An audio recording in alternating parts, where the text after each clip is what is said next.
Ойдун кири жана колдун тазасы. Бир күнү эки кечил алыс жолдон жөө кайтып келатышкан эле. Алардын бири орто жаштагы адам, экинчиси кечилдиктин сырын эми гана үйрөнүп жаткан жаш жигит болчу. Орто жолдон өтүп калганда күн бүркөлүп шамал башталып, анын артынан катуу жаан төгө баштайт. Бир аздан кийин алар жолду кесип өткөн агын сууга жетишет.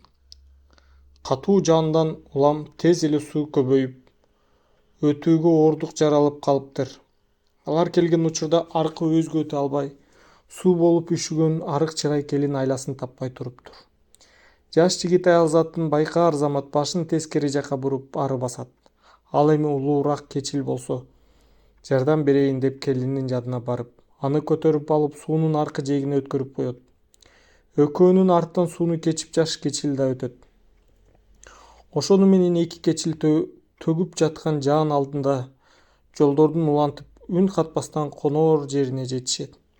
Курганып, кийимдерин которуп алар менен жаш жигит баятан бери ойлоп турган оюн ичине батыра албай, акыл айткансыган ыргак менен улуу кечке үнүн көтөрө.